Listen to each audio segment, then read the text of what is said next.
ये लॉकडाउन जब लगा है इससे फिर तकलीफ होना शुरू हुआ। पहले पैर में तकलीफ हुई, पैर भी जमीन पर नहीं रखा गया, तब फिर हॉस्पिटल गया। इमरजेंसी में रात को 10:30 बजे डॉक्टर इसका ऑपरेशन किया, तो यहाँ से पूरा मांस निकाल दिया।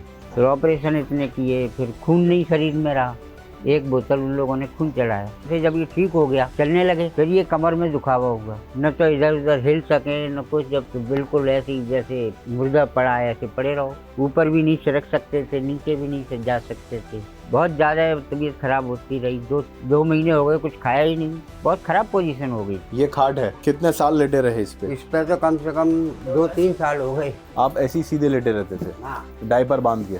बस ऐसा ही लेटा रहता, उठ ही नहीं पाता था, जा ही नहीं पाता था कहीं। किसी को आस नहीं थी, सब लोग रोने लगे। यहाँ पर गौदान करवा दिया। शरीर में बिल्कुल सूख गया था। ये पैर जो हैं ये ऐसे उंगली जैसे हो गए, बिल्कुल कुछ था ही नहीं शरीर में। पहले तो चारपाई से ही नहीं उठ पाते थे, पहले तो खड़े नहीं हो पाते। ये मोबाइल में देखता था यूट्यूब, उसमें जो और नहीं इंटरव्यू आते हैं सबसे, तो फिर मैंने वो फोन किया, तो फिर वहाँ से दवाई भेजा, एस केयर और गोंसिया। थोड़ा दर्द कम हुआ, फिर धीरे धीरे फिर बैठने लगा, बैठ के खाना खाने लगा। फिर खड़े होने की कोशिश की। फिर उसके बाद मैंने विचार किया, मैंने बोला चलेंगे कैसे, तो फिर इससे चालू किया।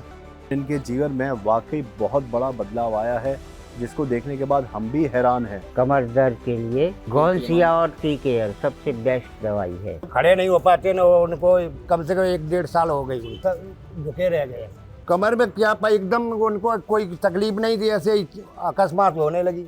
वो चिकोनिया नहीं आता है, वॉकर हाँ। उसमें चलते नहीं। अभी तो 6 बजे 1 साल से तो उठ ही भी नहीं पाते, खट पे खाटते भी, जबकि जमीन पे लेटते। तो अभी डॉक्टर अब सिविल में दिखाया तो बोलते कि उसको नॉर्मल है, ये तो होता ही रहता है। और उन पे ये कमर ये ज़्यादा झुक गया। अब ये तो देख, जब शरीर में बिल्कुल सूख गया था। अच्छा, ये पैर जो हैं ये ऐसे उंगली जैसे हो गए, बिल्कुल कुछ था ही नहीं शरीर में। क्योंकि 3-3 महीने तक तो खाना ही नहीं खाया, बिल्कुल क्या खड़े नहीं हो पाते थे, पैर कपते थे ऐसे करके, और फिर इसी पे फिर बैठ जाते थे। सिविल में गए तो बोले ऑपरेशन करना पड़ेगा, तो फिर ऑपरेशन के लिए तैयार करके ले गए। बोले इन्फेक्शन हो गया रीढ़ में भी, तो बोले इसके लिए दर्द होता है, इसका ऑपरेशन करना पड़ेगा। हाँ। फिर ऑपरेशन, वो डायबिटीज बढ़ा था तो ऑपरेशन कर नहीं सकते थे। फिर उसके बाद में उसमें से वो कुछ पानी जैसा निकाल दिया, चेकिंग के लिए भेजा। बायोप्सी? हाँ, हाँ। वो चेकिंग के लिए जब भेजा बाहर, तो फिर नॉर्मल आया तो फिर छुट्टी कर दी। फिर उसके बाद में गोंसिया लेना शुरू किया। ये टी केयर का है, ये गोंसिया है। ये देखो, ये जड़ी बूटी भेजी थी। अच्छा। हाँ, ये नमक शिवरंजनी है।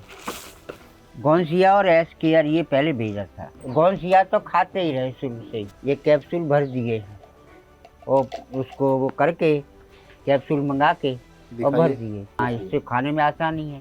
सुबह शाम निकाल लो और मुंह में डाल खा जाओ। 1 कैप्सूल सुबह, 1 कैप्सूल शाम को। तो करीबन 70-80% देख ही रहे हो, चल लेते हैं। 70-80 तो हो ही गया। पहले तो बैठ ही नहीं पाते थे, जब हिल नहीं पाते। गोंसिया और टी केयर सबसे बेस्ट दवाई है कमर दर्द के लिए। जो हमने उपयोग किया है वही है।